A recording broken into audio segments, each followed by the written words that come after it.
Hello dear, स्वागत करता हूँ आप सभी को यूट्यूब चैनल नर्सिंग ज्ञान पे। आज का वीडियो बहुत ही शानदार होने वाला है और आप सभी के बीच में जो भी फर्स्ट ईयर के हैं, हम लोग जो है कम्युनिटी हेल्थ नर्सिंग 1 के ज़बरदस्त जो है 3-4 क्वेश्चन लेकर आए हैं, जिसको आपको देखना पड़ेगा और बहुत शानदार प्रश्न है। चलिए शुरू करते हैं।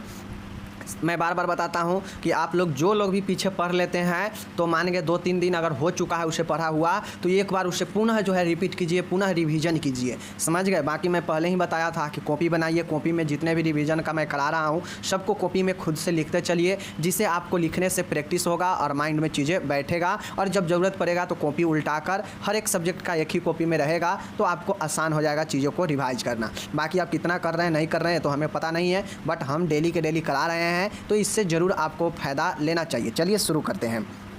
पहला प्रश्न है विटामिन ए के बारे में कि विटामिन ए के होने से क्या कार्य है, इसके कमी और अधिकता से क्या होता है और इसके उपचार व स्रोत को लिखना है। ठीक है, यानी विटामिन ए के बारे में डिटेल से लिखना है। चलिए शुरू करते हैं।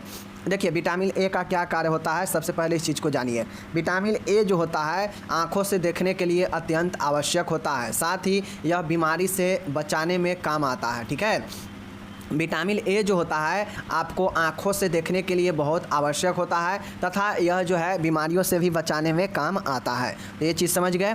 नेक्स्ट देखिए कि यह पोषण शरीर में अनेक अंगों को समान रूप बनाए रखने में मदद करता है, जैसे स्किन, बाल, नाखून, ग्रोथ, दांत, मसूड़े और हड्डी। ये सब में भी जो है विटामिन ए जो है महत्वपूर्ण भूमिका निभाता है समान रूप से बनाए रखने के लिए इन सभी अंगों को भी। समझ गए ना? जैसे त्वचा, बाल, नाखून, ग्रोथ, दांत, मसूड़े, हड्डी, इस सब को जो है क्या करता है कि ये जो पोषक होता है विटामिन ए, उसमें जो है ये सब के लिए आवश्यक होता है और समान रूप से बनाए रखने के लिए। ठीक है, नेक्स्ट यहाँ पे आप लोग देखिए विटामिन ए की कमी से बच्चों में विकास की कमी आती है, जिससे कि उनके कद पर असर पड़ता है। ग्रोथ, ऊपर में देखें ना कि विटामिन ए के होने से ग्रोथ जो है अच्छा होता है। समझ गए? तो अगर बच्चे में विटामिन ए की कमी होती है तो वहाँ पे उसके जो कद होता है, जो हाइट होता है, शरीर का जो वृद्धि होना चाहिए, ग्रोथ होना चाहिए, वह नहीं हो पाता है। समझ गए? ए की कमी से। साथ ही ए की कमी से जो है आपको देख सकते हैं त्वचा और बालों भी रूखापन होता है तथा यह चमक खो देता है। तो विटामिन ए की कमी से और विटामिन ए के फ़ायदा देख लिए। चलिए अब हम लोग देखते हैं विटामिन ए की कमी से क्या प्रभाव पड़ता है। ठीक है, विटामिन ए के आहार में होने वाले कमी से होने वाले रोग। चलिए हम लोग देखते हैं कि ए की कमी से कौन कौन रोग होता है। सबसे पहले आपको यह पहला पॉइंट है जीरोसिस कंजक्टिवाई। समझ गए ना? Xerosis conjunctivae, xerosis conjunctivae, xerosis conjunctivae. समझ गए? ये आपका आँख का रोग होता है। आँख में जो आपका कंजक्टिवा होता है वो सूख जाता है, मोटी हो जाता है, झुर्रीदार हो जाता है और रंजित हो जाता है। समझ गए? यह एपिथेलियल ऊतकों के कठोर से होता है, इससे कंजक्टिवा धुंधली दिखाई देने लगती है। पहला जो है ए की कमी से जीरोसिस कंजक्टाइवी होता है, जिसमें होता है कि आँखों के जो कंजक्टिवा होता है, चूँकि कंजक्टिवा आँख में पाया जाता है तो वह कंजक्टिवा सूख जाता है, ड्राइनेस हो जाता है, मोटी और झुर्रीदार और रंजित हो जाता है, जिससे वह जो है धुंधला दिखाई देने लगता है व्यक्ति को। तो यह जो है जीरोसिस कंजक्टिवाई पहला रोग हो गया ए की कमी से। दूसरा रोग देखिएगा जीरोसिस कॉर्निया है। जीरोसिस कॉर्निया है जब आँखों का सूखापन फैलने लगता है तब कॉर्निया शुष्क और चमकहीन दिखाई देती है। ठीक है, देखिए जीरोसिस का मतलब है कि सूखना, ड्राइनेस हो जाना। ठीक है ना? और यह आँख का रोग होता है। तो अगर कंजक्टिवा में शुष्क और ड्राइनेस होगा तो जो हो जाएगा जीरोसिस कंजक्टाइवी। समझ गए ना? जबकि कॉर्निया अगर शुष्क पड़ेगा और सूखापन फैलने लगेगा तो ये जो है चमकहीन हो जाएगा, तो ये जो है जीरोसिस कॉर्निया होता है। चीज़ को समझ गए? चलिए दोनों समझ गए। तीसरा है नाइट ब्लाइंडनेस। नाइट ब्लाइंडनेस होता है कि अगर विटामिन ए की कमी बढ़ जाती है तो कमी आने वाला व्यक्ति में मंद प्रकाश में चीज़ों को नहीं देख पाता है, जिसे हम लोग नाइट ब्लाइंडनेस कहते हैं। समझ गए ना? रात के समय दिखाई देने में समस्या आने लगता है। समझ गए? चौथा है बीट स्पॉट्स होता है। बीट स्पॉट्स का मतलब होता है कि बीट स्पॉट्स भूरे एवं चमकदार सफ़ेद धब्बे होते हैं। स्पॉट के मतलब क्या होता है? स्पॉट के मतलब धब्बा होना। ठीक है ना? स्पॉट्स मतलब धब्बा होता है। बिटोट स्पॉट होता है जो भूरे और चमकदार सफ़ेद धब्बा होता है। ठीक है, जो परत ऊपरी मोटी कंजक्टाइवल एपिथेलियल से बने होते हैं। इनका आकार तिकोना होता है, एक कंजक्टिवा से चिपके होते हैं। मतलब किसी को बिटोट स्पॉट अगर होता है ना, तो उसके जो कंजक्टाइवल होता है उसमें एक ऐसा परत हो जाता है भूरा चमकदार, जो होता है बीट्स स्पॉट। समझ गए? चलिए, ये समझ गए। नेक्स्ट पांचवा यहाँ पे देखिएगा केरेटोमलेशिया होता है। केरेटोमलेशिया भी आपका एक आँख का ही बीमारी है, जो आपके कॉर्निया अपारदर्शी हो जाती है तथा इसमें घाव होने लगता है और जीवाणु के आक्रमण से कॉर्निया नष्ट हो जाते हैं, परिणाम स्वरूप व्यक्ति अंधा हो जाता है। केरेटोमलेशिया जो होता है कॉर्निया में अपारदर्शी होने से जो है घाव होने लगता है आँख में और इन्फेक्शन फैलता है, जिससे कॉर्निया नष्ट हो जाती है और कॉर्निया नष्ट होने से व्यक्ति में अंधापन हो जाता है और यही केरेटोमलेशिया होता है। समझ गए चीज़ को? चलिए, अब यहाँ पे छठा आप लोग देखिएगा, छठा जो बीमारी है आँख का ही, देखिए फॉलिक्यूलर हाइपरकेरोटोसिस। फॉलिक्यूलर हाइपरकेरोटेसिस, इसमें आँखों के बालों से लगी त्वचा कठोर हो जाती है। ठीक है, विटामिन ए के प्रयोग से तथा आवश्यक वसा अम्ल और पायरिडॉक्सिन से इलाज संभव है। मतलब यहाँ पे ये जो फॉलिक्यूलर हाइपरकेरोटोसिस है ना, तो इसमें जो पपनी, जिसको हम लोग पपनी बोलते हैं, पपनी, यह बाल लगा हुआ है जिसको हम लोग भौं बोलते हैं, तो यह जो बाल लगा हुआ है, जो ये पपनी है, यह कठोर हो जाता है और कठोर हो जाता है तो फिर जो है आँख इधर उधर होने में दिक्कत होने लगता है, गरने लगता है आँख। तो ये फॉलिक्यूलर हाइपरकेरोटोसिस होता है। इससे जो है विटामिन ए और पायरिडॉक्सिन और वसा अम्ल के साथ ठीक किया जा सकता है। तो यहाँ पे कुल 6 बीमारी आप लोग देखे हैं। ठीक है, पहला क्या क्या देखे हैं? Xerosis conjunctivae, xerosis cornea, keratomalacia, night blindness, ठीक है, फॉलिक्यूलर हाइपरकेरोटोसिस, ठीक है ना। चलिए, तो ये सब देख लिए। चलिए, ये हो गया कमी से रोग। अब यहाँ पे देखिए, अवशोषण और संग्रह से मानव प्राणियों में आसानी से अवशोषित हो जाते हैं। ये वसा के साथ लसिका तंत्र से होकर रक्त प्रवाह में शामिल हो जाते हैं। अब चूँकि आप लोग जानते हैं विटामिन ए जो होता है यह वसा में घुलनशील होता है, जल में घुलनशील होता नहीं है। तो यह क्या होता है, यह विटामिन ए के खुराक लेने से यह जो है वसा में लसिका तंत्र में घुलकर, वसा में घुलकर और रक्त में जो है घुलता है, शामिल हो जाता है। समझ गए? और अवशोषित कर लिए जाते हैं। समझ गए चीज़ को? चलिए, अब वहाँ पे कमी से होने वाला रोग देखे हैं हम लोग। अब देखिए यहाँ पे विटामिन ए की अधिकता से क्या प्रभाव पड़ता है। अगर किसी में विटामिन ए के अधिक हो जाएगा तो क्या क्या होगा, देख लीजिए। तो विटामिन ए के अधिक होने से निम्नलिखित रोग होते हैं। कौन कौन? भोजन के प्रति अरुचि। अगर विटामिन ए बढ़ जाएगा शरीर में तो ये जो है भोजन से रुचि हट जाएगा, सिर दर्द होने लगेगा, ठीक है, हेडेक होने लगेगा हमेशा, त्वचा सूखी और खुजली होने लगेगा, हड्डियों में सूजन हो जाएगा, और ये सब जो है आपको विटामिन ए के बढ़ने से होता है। समझ गए चीज़ को? चलिए, अब यहाँ पे एक चीज़ देखिए, विटामिन ए की कमी को कैसे दूर कर सकते हैं, इसका रोकथाम उपचार क्या है विटामिन ए के कमी होने पर। देखिए, विटामिन ए वसा में घुलनशील विटामिन है, ठीक है ना, और विटामिन ए की 10,000, ठीक है ना, 10,000 ऐसे होता है, 10,000 यूनिट इतना जो है मात्रा 10 दिन लगातार मुख द्वारा लेने से इसकी कमी दूर की जा सकती है। ठीक है, अधिक कमी अगर 2 प्रकार के पेशेंट होता है, एक में नॉर्मल ए का कमी होता है तो उसे 10,000 मिलीग्राम लेने की आवश्यकता होता है। ठीक है, वहीं पे बात किया जाए, कोई ऐसे व्यक्ति होते हैं जिनको में बहुत ज़्यादा कमी होता है तो उनको जो है 50,000 म्यू जी तक जो है बढ़ाकर कई सप्ताह तक लेने की सलाह दी जाती है यहाँ का मात्रा। ठीक है, चलिए, विटामिन ए का आहारीय स्रोत क्या है, आहार के द्वारा कैसे ठीक कर सकते हैं, तो देख लीजिए। यहाँ पे 3 कैटेगरी में बांटा गया है। एक है सर्वोत्तम स्रोत है, एक उत्कृष्ट स्रोत है और एक आपका है अच्छा स्रोत है। सबसे अच्छा स्रोत क्या होता है, मछली के यकृत के तिल में विटामिन ए पाया जाता है। यह लगभग आपको 6600 से लेकर 1 लाख जो है आपके यूनिट पर जी जो है आपको मछली के यकृत से मिल जाता है। सार्क के यकृत का तेल में भी पाया जाता है और यकृत जो है भेड़, बकरी, सूअर में भी जो है विटामिन ए का सबसे सर्वोत्तम रूप पाया जाता है। समझ गए? तो यहाँ से आप प्राप्त कर सकते हैं कमी होने पर। उत्कृष्ट स्रोत में मक्खन लीजिए, घी लीजिए, मुर्गी का अंडा लीजिए, अंडे को सफ़ेदी लीजिए और दूध का चूर्ण जिसको हम लोग मक्खन बोलते हैं ये लीजिए, तो आपको अच्छा उत्कृष्ट स्रोत विटामिन ए का मिल जाएगा। ठीक है, अगर अच्छा स्रोत लेना है तो गाय या भैंस का दूध लीजिए और मोटी मछली लीजिए, ये आपके विटामिन ए का अच्छा स्रोत होता है। समझ गए चीज़ को? चलिए, तो यहाँ पे आपका विटामिन ए समाप्त हो गया। उसको कैसे जो है स्रोत, भोजन स्रोत भी था, कैसे उपचार कर सकते हैं सब देख लिए, बीमारी भी देख लिए, कार्य भी देख लीजिए। ठीक है, चलिए, नेक्स्ट प्रश्न आया है यहाँ पे कि पोषण को प्रभावित करने वाले कारक को समझाइए। मतलब पोषण को कौन कौन से ऐसे कारक हैं जो प्रभावित कर सकता है। तो चलिए हम लोग देखते हैं। देखिए, आयु के अनुसार व्यक्तियों की आहार जो होती है ना, देखिए यहाँ पे है दिया गया है कि आयु के अनुसार व्यक्तियों की आहार संबंधी आवश्यकताएं भिन्न भिन्न होती है। सामाजिक, आर्थिक, सांस्कृतिक कारक व्यक्ति के पोषण को प्रभावित करते हैं। जैसे देखिए, मैं यहाँ पे एक चीज़ बताता हूँ आप लोग को। यहाँ पे कह रहा है कि पोषण को कौन कौन से ऐसे चीज़ें हैं जो प्रभावित कर सकता है। एक क्वेश्चन आपको 5 नंबर में पूछा भी गया है, ठीक है।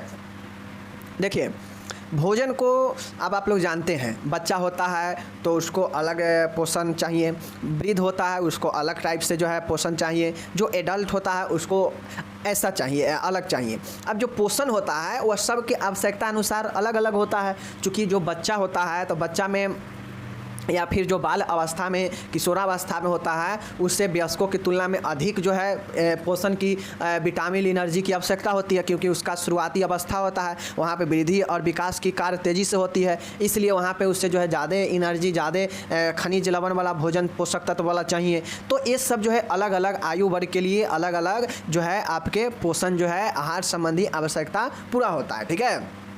अब इस पोषण को जो है आपके सामाजिक स्तर पर, आर्थिक स्तर पर, सांस्कृतिक, व्यक्तिगत कारक पर जो है अलग अलग तरीके से पोषण को प्रभावित किया जाता है, ठीक है। चलिए हम लोग देखते हैं। पहला है आयु। पहला जो पोषण को प्रभावित करता है वो होता है आयु। अब आप लोग जानते हैं, शिशु और बच्चे के उम्र में जो शरीर का वृद्धि और विकास होता है वह अत्यधिक तीव्र गति से होता है। इस दौरान कैलोरी, प्रोटीन, विटामिन आदि की दैनिक आवश्यकता शरीर के वजन के प्रति किलोग्राम के अनुसार वयस्कों की तुलना में अधिक होती है। मतलब जो बच्चा होता है, शिशु होता है, उसके उम्र में जो है शारीरिक वृद्धि और विकास के लिए कैलोरी, प्रोटीन, विटामिन ये सब तो पोषण से ही प्राप्त होता है, आहार से ही।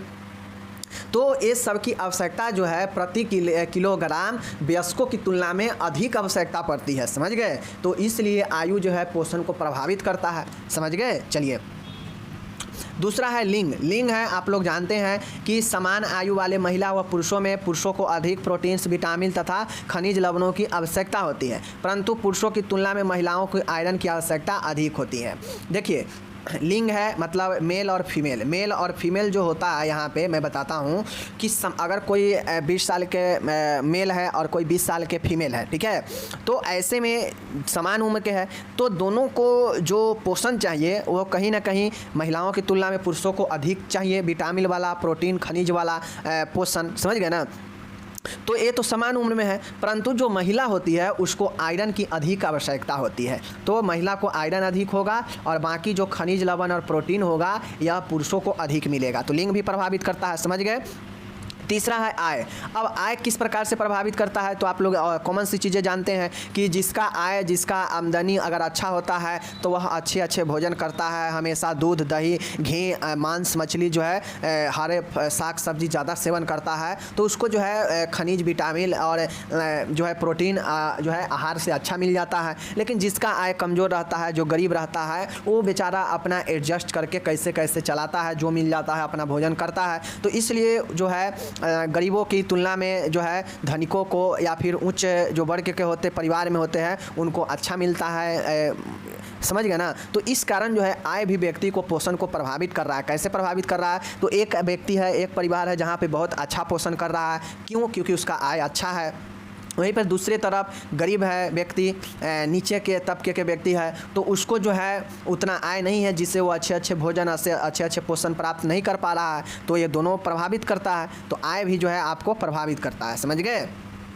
चलिए, चौथा देखिएगा धार्मिक कारण। धार्मिक कारण का मतलब होता है कि भोजन की स्वीकृति में धर्म विशेष भूमिका होती है। जैसे कुछ संप्रदायों में मांसाहारी खाद्य पदार्थ खाने की पाबंदी है तथा जैन समाज के लोग लहसुन प्याज नहीं खाते हैं और सूर्यास्त से पहले ही भोजन कर लेते हैं, ठीक है। देखिए, धार्मिक कारण कैसे होता है, तो आप लोग जानते हैं सब धर्म अपने अपने हिसाब से जो है अपने रीति रिवाज को मानता है, ठीक है। जैसे जो जैन धर्म होते हैं वह सूर्यास्त से पहले ही खाना का खा लेते हैं। तो मान के अगर उसको रात में मान के सूर्यास्त अगर 6 बजे होता है तो उसको 5 बजे 5:30 तक खा लेना पड़ता है। तो ऐसे में उसको तो जो है रात भर फिर भूखे रहना पड़ेगा, शरीर को जो चाहिए तो उसको नहीं मिलेगा।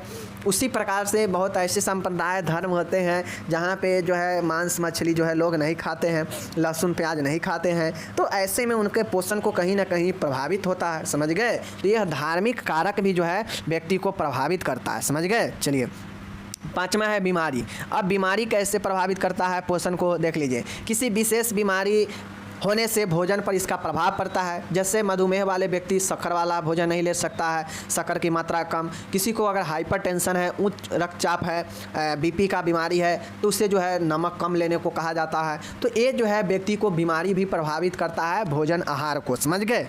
चलिए अब यहाँ पे देखिए 6ठा है गर्भ अवस्था और स्तनपान। अब आप लोग जानते हैं कि गर्भ अवस्था और स्तनपान कराने वाली महिलाओं को जो है एक समान महिलाओं की तुलना में अधिक जो है ऊर्जा और अधिक जो है प्रोटीन की आवश्यकता पड़ती है। इसलिए अगर जो गर्भ अवस्था के दौरान जो महिला होती है उसे सामान्य से 300 से 500 किलो कैलोरी जो है अधिक चाहिए और साथ में 10 ग्राम प्रोटीन समान महिलाओं से अधिक आवश्यकता पड़ती है, ठीक है।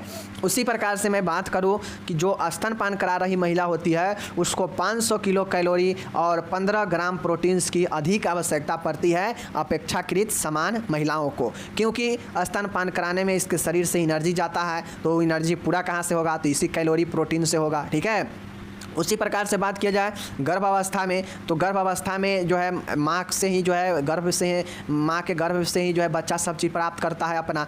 तो ये जो भी महिला भोजन करती है गर्भ अवस्था में जो भी एनर्जी मिलता है उसको प्रोटीन और कैलोरी से, वो तो जो है उसको कुछ ना कुछ अवशोषण बच्चा करता है, बच्चा को जाता है, तो इसलिए महिला को कमता है। तो ऐसे में नॉर्मल से 300 कैलोरी अधिक और 10 ग्राम प्रोटीन गर्भ अवस्था में अधिक चाहिए महिलाओं को, और स्तनपान में इतना और इतना अधिक चाहिए, ठीक है, समझ गए ना। तो इस प्रकार से यह प्रभावित करता है, समझ गए। चलिए 7वां है आदतें। आदत कैसे प्रभावित करता है। अब समझिए कुछ लोगों को भोजन करने का आदत हो जाता है जो खूब चावले खाएगा, कुछ लोग का ऐसे आदत हो जाता है जो अपना नाश्ता करते समय ही नाश्ता पूरा टाइट कर लेता है। तो ये सब व्यक्ति को जो है आहार को प्रभावित करता है, ठीक है। तो आदत जो है बदलना चाहिए भोजन का, समझ गए। पसंद नापसंद सबका अपना अपना होता है, और पसंद नापसंद कहाँ से आता है, हैबिट से ही आता है, आदत से ही जो है पसंद और नापसंद जो है होता है। तो ये जो है आपके एक महत्वपूर्ण पॉइंट है आदत, जो कि आपके पोषण को प्रभावित करता है, ठीक है। 8वां है फैमिली के आकार। अब फैमिली के आकार कैसे प्रभावित करता है यहाँ पे देख लीजिए। अगर मान गए कोई व्यक्ति है, समझ गए ना, कोई व्यक्ति है, वो व्यक्ति अगर किसी फैमिली में 5 व्यक्ति है, समझ गए, किसी फैमिली में 5 व्यक्ति है, किसी फैमिली में 10 व्यक्ति है। अब मानिए 5 फैमिली वाले जो 5 मेंबर वाले जो फैमिली होगा उसमें जो भोजन बनेगा वह कहीं ना कहीं 10 मेंबर वाले फैमिली से अधिक पौष्टिक होगा और अधिक अच्छे से बनेगा, क्योंकि यहाँ पे मेंबर कम है तो भोजन भी कम बनेगा। तो भोजन कम बनेगा तो इसमें पौष्टिक और पोषण स्तर का ध्यान रखा जाएगा और अच्छे से बनाया जाएगा। लेकिन 10 व्यक्ति होगा तो खाना ज़्यादा बनेगा, खाना ज़्यादा बनेगा तो पोषण का जो है ख्याल या पौष्टिक तत्वों का जो ख्याल है कम रखा जाएगा। तो जिससे क्या होगा कि पोषण प्रभावित होगा, तो फैमिली के आकार भी प्रभावित करता है। तो यह कुल जो है आपके 8 पॉइंटें ध्यान में रखना है कि कौन कौन से चीज़ें जो है आपको प्रभावित करता है पोषण को। बहुत आसान है, एक बार पढ़ लीजिएगा तो चीज़ें याद हो जाएगा, ठीक है। चलिए नेक्स्ट क्वेश्चन यहाँ पे देखिएगा। क्वेश्चन है रैपिड सैंड फिल्ट्रेशन या द्रुत रेट फिल्टर इसी को कहते हैं। कहता है क्या होता है बताइए, या इसी को मैकेनिकल या रैपिड सैंड फिल्ट्रेशन कहते हैं, समझ गए। चलिए समझाते हैं इसको। देखिए रैपिड सैंड या यांत्रिक फिल्टर, रैपिड सैंड या फिर मैकेनिकल फिल्टर क्या होता है, चलिए जानते हैं। इसे यांत्रिक फिल्टर के नाम से भी जाना जाता है। आप लोग सबसे पहले जान लीजिए कि रैपिड सैंड फिल्टर को मैकेनिकल फिल्टर भी जाना जाता है, ठीक है। सबसे पहला पॉइंट ये ध्यान में रखिए। द्रुत रेट फिल्टर यानी रैपिड सैंड फिल्टर 2 प्रकार के होते हैं। रैपिड सैंड फिल्टर कितने प्रकार के होते हैं, यह 2 प्रकार के होते हैं। एक जो होता है वह भार पद्धति का होता है और एक दाब पद्धति पर काम करता है, समझ गए। चलिए यांत्रिक फिल्टर से जल शोधन में निम्न प्रक्रिया है, यानी रैपिड सैंड फिल्ट्रेशन से जल शुद्ध जो किया जाता है, फिल्टराइज जो किया जाता है वह निम्न प्रक्रिया के तहत किया जाता है, ठीक है। पहला जो होता है कोगुलेशन होता है। पहला क्या होता है? कोगुलेशन होता है। कोगुलेशन मतलब अस्कंदन। याद रखना पड़ेगा, क्वेश्चन पूछता है और हमें लगता है इस बार पूछेगा रैपिड सेंट फिल्ट्रेशन के बारे में। तो रैपिड सेंट फिल्ट्रेशन के बारे में थोड़ा मोड़ा जान गए कि इसे आंतरिक कहते हैं। इसमें दो होता है, भार पद्धति और दाब पद्धति, ठीक है। इसमें जो यांत्रिक जो आपका फिल्ट्रेशन है या फिर रैपिड सेंट फिल्ट्रेशन है, इसमें जल शोधन के निम्न प्रक्रिया के तहत होता है। पहला आपका आता है कोगुलेशन अस्कंदन, दूसरा जो आता है मिश्रण मिक्सिंग आता है, तीसरा फ्लोकोशन आता है उर्णन आता है, चौथा अवसादन सेडिमेंटेशन आता है और पाँचवा निस्यंदन है। समझ गए? यह कुल 5 जो है स्टेप में आपके जो है जल शुद्ध किया जाता है। पहला क्या था? अस्कंदन। पहला क्या था आपका? कोगुलेशन अस्कंदन। दूसरा आपका जो है वो है मिश्रण मिक्सिंग, तीसरा है उर्णन फ्लोकेशन और चौथा है सेडिमेंटेशन, पांचवा है फिल्ट्रेशन और आपका यहाँ पे यही 5 वाला याद रखना है। समझ गए? चलिए देखते हैं एक प्रकार से। कोगुलेशन में क्या होता है देख लीजिए। अस्कंदन में जल में उपस्थित गंधलेपन और मैलेपन को दूर करने के लिए रासायनिक अस्कंदन के लिए जल में फिटकिरी डाली जाती है। 5 से 40 मिलीग्राम प्रति लीटर जल में गंधेपन के अनुसार फिटकिरी डाली जाती है। ठीक है, देखिए अस्कंदन में क्या होता है। तो अस्कंदन जो पहला पॉइंट होता है, कोई अगर गंदा और मैलेपन जो जल है उसको दूर करने के लिए रासायनिक अस्कंदन के लिए मतलब रासायनिक कोगुलेशन के रूप में फिटकिरी डाला जाता है। फिटकिरी जो होता है प्रति लीटर 5 से 40 मिलीग्राम जो है प्रति लीटर फिटकिरी गंधेपन के अनुसार डाला जाता है। जितना गंधेपन होगा, अगर कम होगा तो 5 मिलीग्राम में ही काम कर लिया जाएगा, अगर ज़्यादा होगा तो 40 तक जो है आपके प्रति लीटर डाला जाता है। एक निर्भर करता है कि जल कितना ज़्यादा गंदा है। ठीक है, और पहला इसमें हो गया कि रासायनिक अस्कंदन के लिए मिलाया जाता है कोगुलेशन में फिटकिरी जल में। ठीक है, इस रैपिड सेंट फिल्ट्रेशन में। दूसरा जो होता है अब जो हम उसमें मिला दिए हैं मतलब रासायनिक अस्कंदन के लिए मिला दिए हैं, तो अब उससे हम लोग मिक्सिंग करते हैं मिश्रण। फिटकिरी को अच्छी तरह से जल में मिलाने के लिए जल को अत्यंत तीव्र गति से हिलाया जाता है, मतलब मिक्सिंग किया जाता है फिटकिरी और जल को। तो दूसरा पॉइंट है मिक्सिंग का हो गया। ठीक है, तीसरा जो आपका प्रोसेस है वो है उर्णन का, फ्लोकेशन का। ठीक है, फ्लोक्यूलेशन जल को उर्णन कक्ष फ्लोकेशन चेंबर में 30 मिनट तक धीमी गति से हिलाया जाता है। 30 मिनट तक हिलाने से एल्युमिनियम हाइड्रोक्साइड का गाढ़ा अवशेष प्रचुर मात्रा में पर्याप्त होता है। अब मिश्रण के तहत जो फिटकिरी को हम लोग जल में तीव्र गति से मिला लिए हैं, तो अब हम लोग ले चलते हैं उर्णन कक्ष में, जल को हम लोग ले चलते हैं फ्लोक्यूलेशन चेंबर में, जहां पर 30 मिनट तक जो है जल को जो फिटकिरी से मिला हुआ है उसको अच्छी तरह से जो है धीमी गति से 30 मिनट तक हिलाते हैं। समझ गए? अब हिलाने के बाद जो होता है कि 30 मिनट हिलाने से एल्युमिनियम हाइड्रोक्साइड, समझ गए ना, एल्युमिनियम हाइड्रोक्साइड जो होता है वह गाढ़ा अवशेष के रूप में प्रचुर मात्रा में प्राप्त होता है। मतलब जैसे पहला पॉइंट था क्या चीज़? कोगुलेशन का, अस्कंदन का। अस्कंदन में क्या था कि फिटकिरी और जल में फिटकिरी रखते हैं गंदेपन और मैलेपन के अनुसार। अब उसके बाद दूसरा पॉइंट था कि हम लोग उसको अच्छे से मिक्सिंग करते हैं फिटकिरी और जल को एक साथ तीव्र गति से हिलाकर। तीसरा पॉइंट है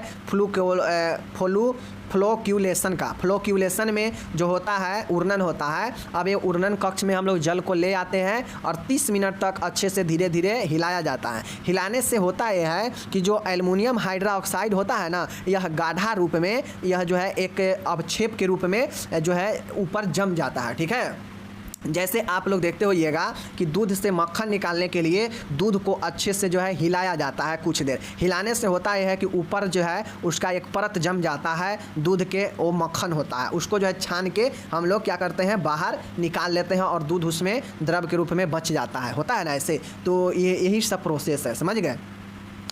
चौथा है अवसादन का, सेडिमेंटेशन का। अब हम लोग अच्छे तरीक़ा से हाइड्रोजन एल्युमिनियम हाइड्रोक्साइड को जो है हम लोग का एक गड्ढा प्राप्त हो गया है, तो अब जो अस्कंदित जल को अवसादन कुंडों में लाया जाता है। मतलब जो मिलाया हुआ जो जल है और फिटकिरी है उसको जो है हम लोग हिलाने डुलाने के बाद जो है उर्णन करने के बाद अब जो है हम लोग लाते हैं अवसादन कुंड में। अब ये सेडिमेंटेशन कुंड में लाते हैं फिर वहाँ पे उसे जो है 2 से 6 घंटे तक उस कुंड में रखा जाता है पानी को, जल को। गुरुत्वाकर्षण बल के कारण एल्युमिनियम हाइड्रोक्साइड तथा शेष जल की अशुद्धियाँ नीचे बैठ जाता है तथा जल अधिक साफ दिखने लगता है।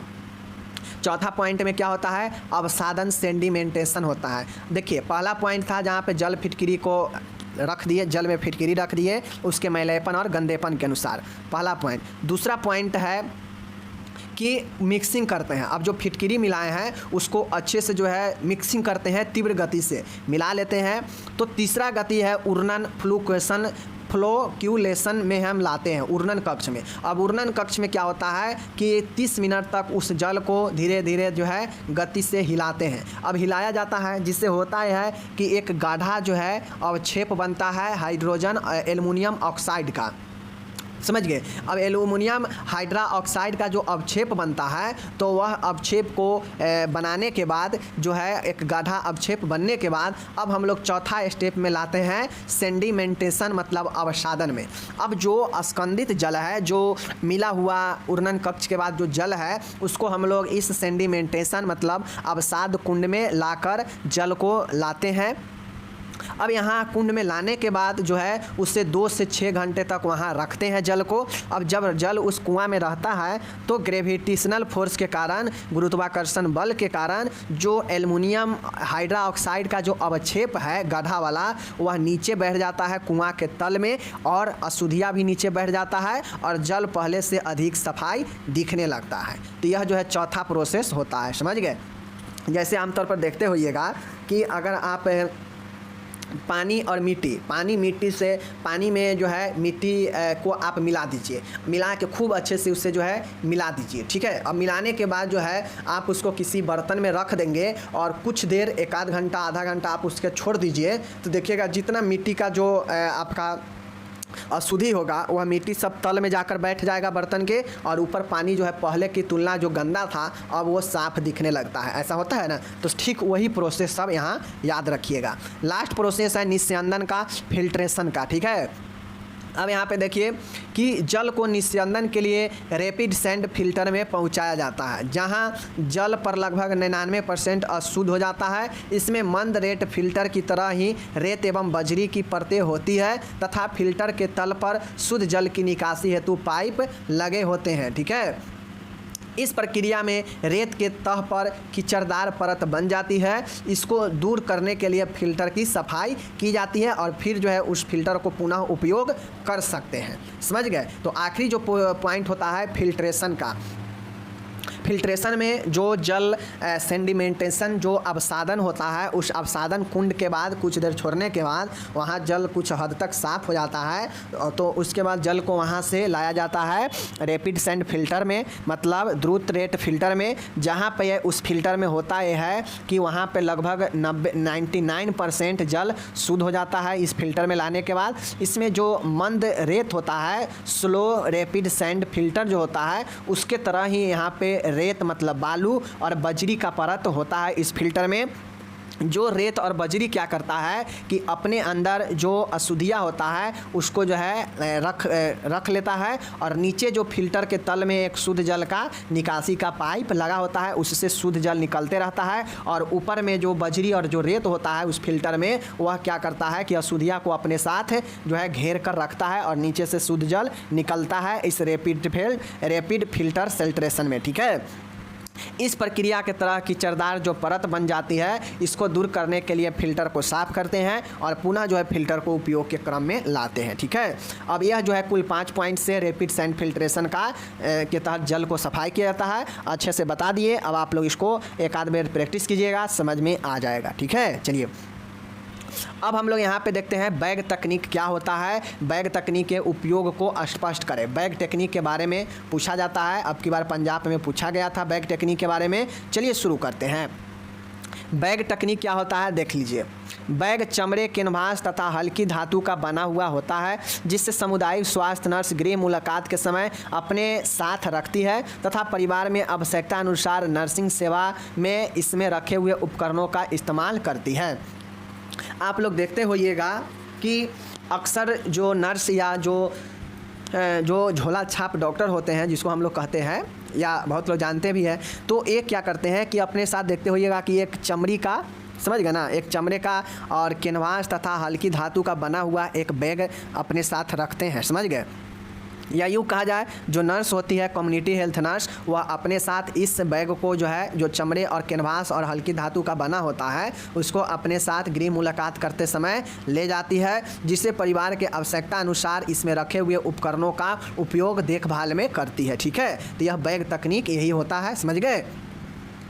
अब यहाँ पे देखिए, यहाँ पे एक चीज़ आप लोग ध्यान में दीजिएगा, क्या चीज़ है, बैग कैनवास चमड़ा या हल्की धातु का बना होना चाहिए। बैग देख लीजिए, इसके लिए ज़रूरी चीज़ें हैं बैग तकनीक के लिए कि बैग जो होना चाहिए वह बैग कैनवास चमड़ा या हल्की धातु का बना होना चाहिए। ठीक है, चलिए।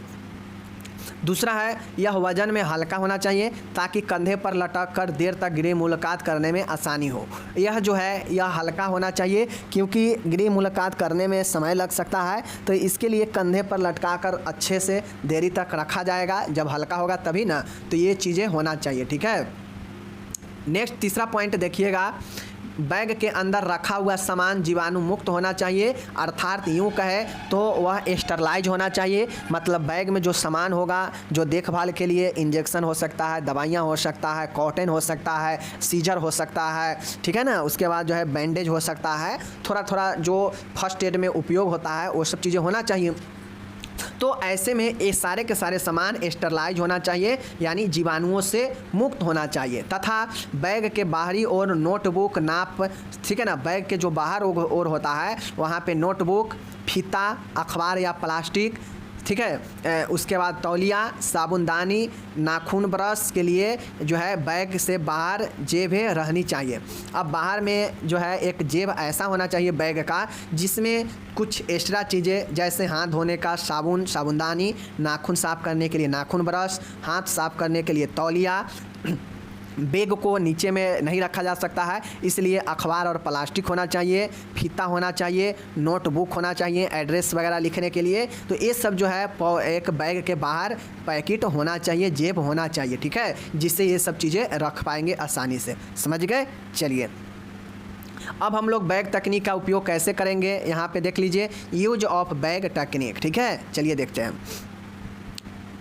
सामुदायिक स्वास्थ्य नर्स द्वारा बैग का उपयोग अनेक घरों में करना पड़ता है, अतः यह यथासंभव इसे साफ रखने का प्रयत्न करना चाहिए। बैग तकनीक के उपयोग कैसे करते हैं, देख लीजिए। बैग तकनीक का उपयोग, तो जो सामुदायिक नर्स होती है उसे जो है एक नहीं अनेकों घर में विजिट करना पड़ता है। तो ऐसे में सब घर में अलग अलग जो है वातावरण होता है, तो कहीं इन्फेक्शन वाला भी वातावरण हो सकता है। तो ऐसे में घर जो है सुरक्षा करने के लिए इसे साफ रखने का प्रयत्न करना चाहिए बैग को, समझ गए ना। अब चलिए यहाँ पे पहला पॉइंट देखिएगा, देख लीजिए। सर्वप्रथम अखबार या प्लास्टिक की शीट को साफ तथा समतल जगह पर फैला लेना चाहिए। अब यहाँ पे मैं एक चीज़ आपको बताता हूँ कि जो नर्स होती है वो कहीं भी अगर जाएगी अपने समुदाय में लोगों के परिवारों के पास विजिट करने, और वह बैग लेकर जाएगी इस बैग को, तो वो बैग को तो ऐसा नहीं ना है कि वह दूसरे का इंतज़ार करेगी कि कोई जो है हमें सीट देगा तो हम उस पर बैग रखेंगे, या फिर मिट्टी में तो नहीं रख देगी। तो इसलिए अपने साथ उसे जो है एक सीट, मतलब चादर या फिर प्लास्टिक जो है या अखबार लेकर जाना चाहिए, जिसे जो है जहाँ भी होम विजिट करना हो तो पहले उस अखबार या चादर को नीचे समतल पर जो है फैला लेना चाहिए। फिर देखिए, अखबार को 4 भागों में अलग अलग चीज़ें के लिए इस्तेमाल करना चाहिए। अब जो अखबार होगा उसको अलग अलग भागों के लिए 4 भागों में इस्तेमाल करेंगे। एक हिस्से में बैग को रखना चाहिए। अब अखबार जो बिछा देंगे उस पर एक हिस्से में बैग को रखेंगे, दूसरे हिस्से में साबुनदानी, तौलिया, पेन, डायरी आदि चीज़ें रखनी चाहिए। दूसरे हिस्से में क्या रखेंगे कि जो आपका एक्स्ट्रा चीज़ें हैं, हाथ उथ साफ करने के लिए, लिखने उखने के लिए पेन, डायरी, इसको रखेंगे। तीसरे हिस्से में नर्सिंग सेवा में उपयोग होने वाले उपकरण को जो है निकाल कर रखेंगे, तथा चौथे भाग में उपयोग किए हुए उपकरण व वस्तुओं को रखेंगे। मतलब जैसे समझिए ये अखबार है, समझ गए, ये अखबार है, इसको 4 भाग में बनाना चाहिए। पहला भाग में बैग को यहाँ पे रख देंगे, ये बैग को रख देंगे, ठीक है, ये बैग को रख देंगे। दूसरे भाग में जो होगा, इस दूसरे भाग में जो है क्या करेंगे, बैग दूसरे भाग में जो एक्स्ट्रा चीज़ें हैं, साबुनदानी, नेल ब्रश, पेन, डायरी, इसको जो है यहाँ पे रख देंगे विभिन्न सामानों को। ये दूसरा। तीसरा जो जगह होगा, इस तीसरे जगह पर जो उपयोग के उपकरण है, जो कीटाणु मुक्त है, जिससे अभी उपयोग करना है, उसको जो है यहाँ पे रखेंगे नर्सिंग उपकरण को। और चौथे में वैसे उपकरण को रखेंगे जिसका इस्तेमाल हम लोग कर चुके हैं, समझ गए, यानी यह संक्रमण वाला होगा जिसको हम लोग इस्तेमाल कर लिए रहेंगे, तो इसको अलग रखेंगे। तो यह पेपर पर 4 तरीके से रखेंगे और ये तकनीक याद रखिएगा। अब दूसरा पॉइंट यहाँ पे देखिएगा, बैग खोलने से पहले बैग के बाहरी जेब में रखे हुए साबुन से हाथों को अच्छी तरह धोना चाहिए। अब जो बैग खोलने से पहले बैग के बाहर जेब में जो रखे हुए साबुन है उसको अच्छी तरह से पहले धो लेना चाहिए। आप लोग को पता है ना कि कोई भी नर्सिंग प्रोसेस शुरू करने से पहले हाथ को धोते हैं और करने के बाद, प्रोसेस समाप्त के बाद भी हाथ अच्छे से धोते हैं, समझ गए। तीसरा पॉइंट है, बैग से आवश्यक वस्तुओं को ही बाहर निकालें, जिसका आवश्यक न हो उसे बाहर नहीं निकालना चाहिए, क्योंकि उससे संक्रमण हो जाएगा उस वस्तु में, ठीक है। चलिए नेक्स्ट देखिएगा, आवश्यक नर्सिंग सेवा के बाद उपयोग किए हुए उपकरण को धोकर बैग में रखना चाहिए, अगर संभव है तो उन्हें उबाल कर रखना चाहिए। अब चूँकि आप दूसरे के दरवाजे पर, दूसरे के फैमिली में जाते हैं होम विजिट करने, तो हो सकता है आपके पास उबला हुआ जो है पानी ना हो। कोई व्यक्ति का कहेंगे तो दे सकता है, बट उनका जो है मर्जी की बातें होगा, लेकिन कम से कम जो उपयोग किए हुए उपकरण है उसको साफ़ करके धोकर ज़रूर रखेंगे बैग में, ठीक है। पाँचवा है, गंदी ड्रेसिंग है तो उसे जला देना चाहिए। अब थोड़ा मोड़ा घाव का देखभाल कर रहे हैं तो इस तरह से वो गंदी चीज़ें हो सकता है ड्रेसिंग में निकल सकता है, तो इसके जो है जला देना चाहिए ताकि संक्रमण और किसी को न फैले। छठा है, उपयोग किए गए अखबार को मोड़कर बैग के बाहरी पॉकेट में रखना चाहिए।